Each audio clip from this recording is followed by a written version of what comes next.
total active cases ki bangidon mentah positive cases ki long South Spa khatlai hapo East Khasiels ngidon Lai Spa San Phunreu lagi ni Lai Spa San Phunreu BSF ki long Aspa Nyo Phufra kiwei ki long Drep Sao ki Armed Forces Khatsao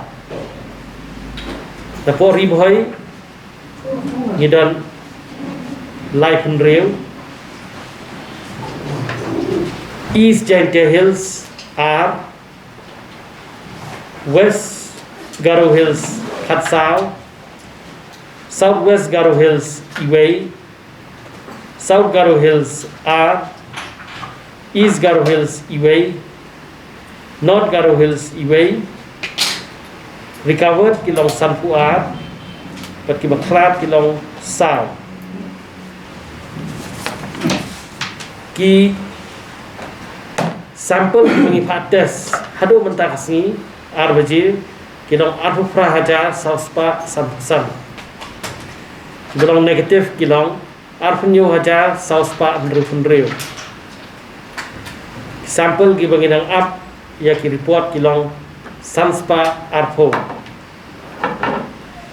ki berung hapo ka jela ka jungi hadu mentah kesini arbajir kilong arfu haja praspa Sapulai. Kini gilang kijing pernah kijungi bentaksi. Buat nada don ini kalian kecopi. Kita kilangat dokter. Yang tiga ada selamat atau jadi kita tenis lagi dia. Kini lepo East Khasiels semua. Dan hab I clarification ni ayo hoi message bentan. East Khasiels. Nak itu kilangat. Iway idei bongan nak khana para. Return ni mo. Kitu angut ki way bedai kidai ki high risk contact. Way di high risk contact jong way ni tu ki belong positif na po ARC. Boro khat ki dan do po quarantine, por bangi test sikir ki adan lupa po quarantine. But iway bedai idai itu high risk contact, ibadai na kitu ki bawan ke wedding po na po Bihar, do po Keting Road. Kamu si family hi kitu, kidai na katu ko family.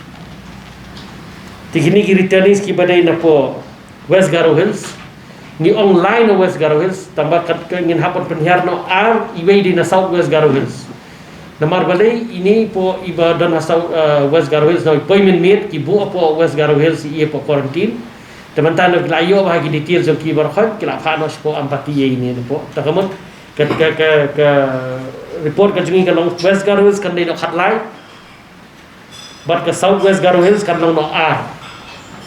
So Southwest Garo Hills will be 2 and West Garo Hills will be 30. Mentah abang ni tweet ka dong ke Jepang ni tweet ke TV ni tweet koi ke Jepang buat ke chai biru ke risk yang ni kadan bet. Kata ngai ke health risk yang ni ki batrai po health kadan be ke risk. Kaju kumju pulit u batrai law and order kadan be ke risk uru. Te yang ni kasih long tangkan ni kawai kalau bang ngilai ke protection ke bobiang. Te kumnu bagi yo pada ni Jepang ni dang ya 3 sikit. Bayo hakado ngono kapor ki klamperan kami ki mask klamperan kami ki PPE hektar nomor boleh ki tray pocket men yang lolos ka ship han te bernihat te kala banton ga no ga tray ka bakilat ya guard down hakim fikir bahayo kadai kumtar ngintip tau ngin saipet ndrei ban om bakshio kum tu takadum dai nomor boleh tau katu bagi tray check in kalom tu nakilami nang tu ki lechne style ngintip yo nawai ngimla ban bele betang tu por ngile ni ka pool testing jayu ladang ngilap hakawai ke pool nama ngindale pool testing remote shibo hakajaka bangile life totally ngile life ho into how many bangile hakawai ka test you ngile terang ibu suddenly oh kelalo no she's pasan ho she's in negative test telada kawai ni kita ki slot ngilap positive tra kita suddenly sample hang tu takmun ngi habri test yang ini suddenly pada wei bola positive nang ni tigini pool testing ini ke penslam mana ta boros kata ndai ke pesang ke keluar bayi ni tingim dan positif tingim dan problem ni mentah berani ngile ni pool testing ngilap ini positif kilom ni hable biang kabut kalau double tu ke apa hable double kini koi ke pool Facebook koi ke pool ngilap positif ni hable ye ke tu ni habgat menu bolong positif nang tu dan koi ke pool bolong positif ya ketur ni hable laga jong te ka sempor ma tementang ngilong ngimle show dong ke pool ngile be individual test kabut ada kawan kalau confirm te sagawai ngile ini kita test haka first round ngilap ba kilong negatif ta kamu along negatif sure Larang ilong positif, kamu ihap confirm ni kata long positif ru. Sachi sien pada.